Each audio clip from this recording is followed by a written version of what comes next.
Esse vídeo não é novo no canal, mas recentemente achei pertinente trazer novamente esse conteúdo com novas adições dos capítulos recentes e relembrando os capítulos de Berserk. Quando chegamos no arco fantasia, exatamente no capítulo 370, vemos que o nosso espadachim negro Guts está se sentindo abandonado. A temida Dragon Slayer, que o acompanhou até agora na obra, não conseguiu nem mesmo ferir seu maior inimigo e proteger sua amada novamente. Como toda a trama, Guts precisa de mais poder para derrotar seu inimigo. No início da obra, ele encontra a Dragon Slayer, espada que foi forjada por Godo, que parece ser descendente de anões, e que consequentemente o deixou mais forte. Muitos capítulos à frente, suas batalhas o levam a Berserker Armor, que descobrimos no arco atual, que também foi forjada por anões, e, apesar de seus colaterais, faz com que Guts consiga lutar de forma mais brutal contra os apóstolos, subjugando-os com seu tamanho poder. E atualmente, para que ele consiga destruir a mão de Deus, ele precisa buscar novas forças para derrotar tais inimigos, que até o momento não se sabe como. E fazendo uma releitura do mangá, juntei alguns fatos de vários capítulos que nos trazem a essa teoria.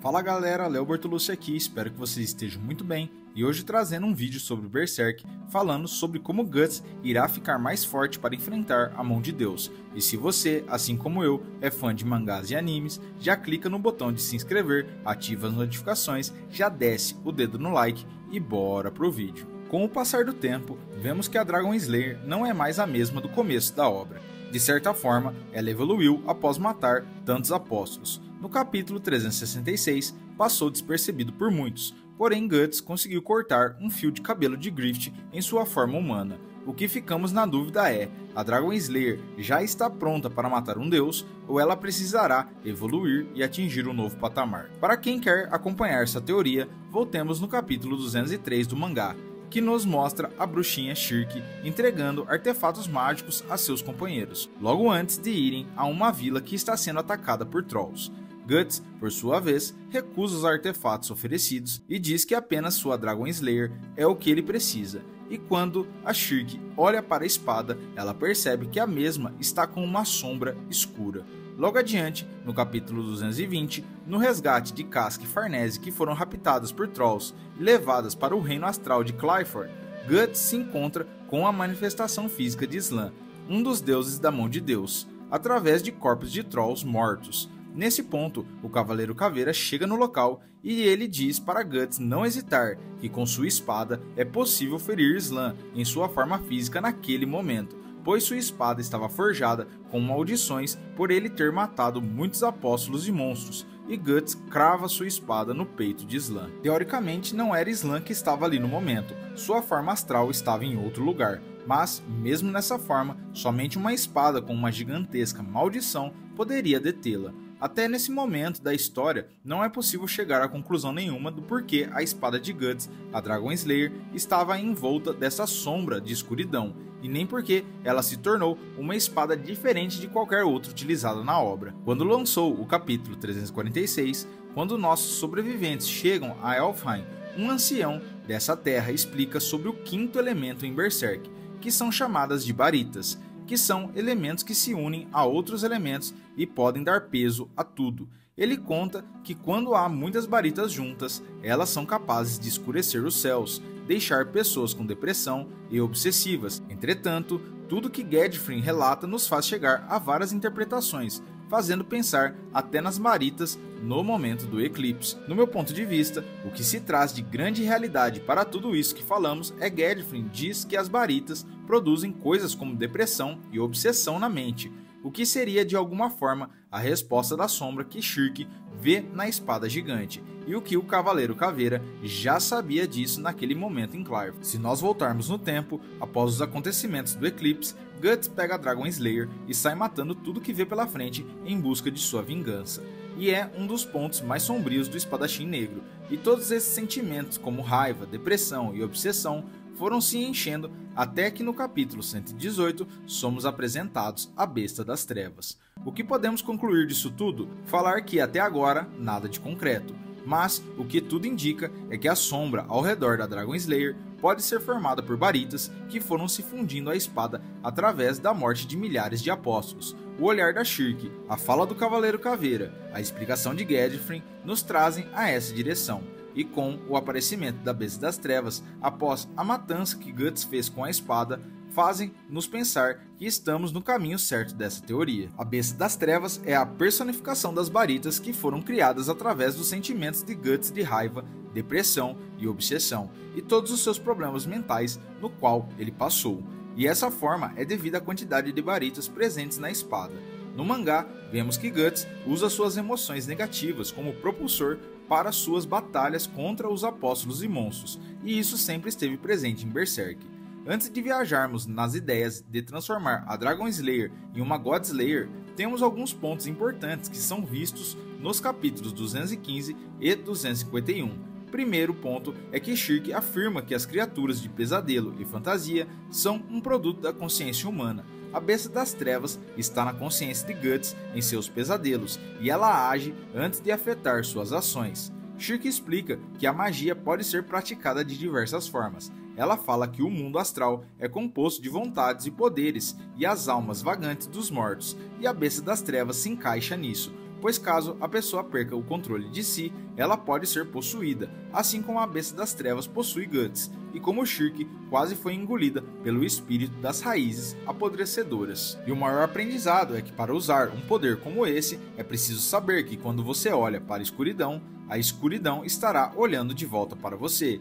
E se o mundo astral é feito de vontade, de poderes, e por outro lado, criaturas de pesadelos e fantasias, que são originadas da consciência humana, o que isso faz da Besta das Trevas? A besta, de fato, é um ser que nasceu da consciência de Guts, que foi potencializado pelas baritas da Dragon Slayer e que agora existe de fato no plano astral. Tanto é que quando Guts perde o controle de sua Berserk Armor, ela toma a forma de sua Besta das Trevas. Então, seria possível que Guts utilizaria a Besta das Trevas, que nasceu no mundo astral a partir das baritas, para embanhar a Dragon Slayer com novos poderes e capacidade, fazendo com que ela aumente sua força e possa matar um deus.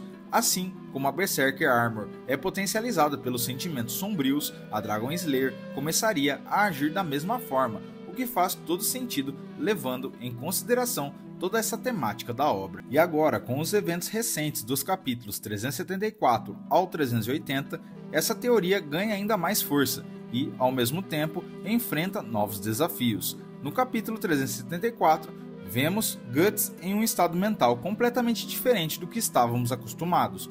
O espadachim negro, que sempre foi movido por sua determinação inabalável e sede de vingança, agora parece ter perdido toda a sua vontade de lutar. Após os eventos traumáticos que testemunhou, Guts está em um estado quase catatônico, como se estivesse em um profundo estado de depressão.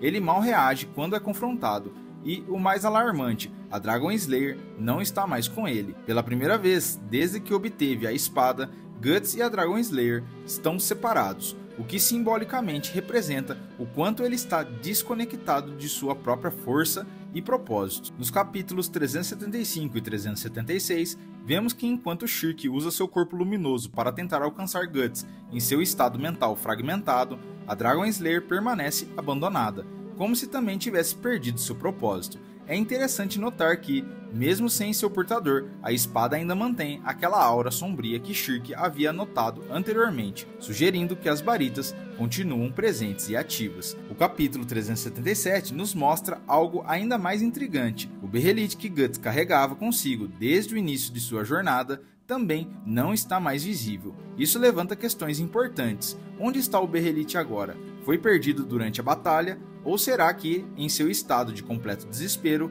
Guts está mais próximo do que nunca de ativá-lo? Sabemos que os berrelites são ativados no momento perfeito, quando seu portador atinge o ápice do desespero. E se olharmos para Guts, nos capítulos 378 a 380, ele nunca esteve tão perto desse ponto. Ele está quebrado, não apenas fisicamente, mas mentalmente. A Besta das Trevas, que antes era contida pela sua força de vontade, agora parece estar mais livre para influenciá-lo, já que suas defesas mentais estão no ponto mais baixo. No capítulo 380, vemos claramente que Guts está em um estado onde ele parece estar acolhendo a ideia da morte, como se tivesse desistido completamente. Este é exatamente o tipo de momento em que um Berrelite poderia ser ativado, e se isso acontecer, aqui é onde nossa teoria original se conecta com os eventos atuais. Se a Dragon Slayer foi imbuída com baritas através dos anos, e se a Besta das Trevas é uma manifestação dessas baritas combinadas com os sentimentos negativos de Guts, então o atual estado mental de Guts, de completo desespero e abandono, poderia ser o catalisador para uma transformação ainda maior. Imagine se, no momento em que o Berrelite for ativado, em vez de Guts se tornar um apóstolo, a Dragon Slayer absorvesse esse poder. A espada, já carregada com baritas, e o poder de inúmeros seres sobrenaturais mortos poderia se transformar em algo completamente novo, uma verdadeira God Slayer capaz não apenas de ferir, mas de matar membros da mão de Deus. Essa seria a evolução final da Dragon Slayer, nascida não apenas do sangue dos apóstolos, mas também do desespero absoluto de seu portador, transformando a escuridão em uma arma contra aqueles que a criaram. E talvez seja exatamente isso que o Cavaleiro Caveira sabia desde o início, que Guts precisaria chegar ao fundo do poço para que sua espada pudesse atingir seu verdadeiro potencial. E aí, para você, faz sentido essa teoria? Fala aí nos comentários. Você acha que a Dragon Slayer e o Berrelite vão se conectar de alguma forma nos próximos capítulos? O que acontecerá com Guts nesse estado mental tão frágil? Espero que vocês tenham gostado do vídeo. Se você gostou, então deixa um like, se inscreve no canal, ativa as notificações e compartilha com os amigos que também são fãs de Berserk. Berserk sempre foi uma obra que explora os limites da condição humana, e agora estamos vendo Guts no seu momento mais vulnerável. Mas, como já vimos antes, é nos momentos mais sombrios que as maiores transformações acontecem, seja através da Dragon Slayer evoluindo para uma God Slayer ou através de Guts encontrando uma nova fonte de força dentro do seu desespero. Uma coisa é certa, a jornada do Espadachim Negro está longe de terminar. Obrigado por assistir e fui!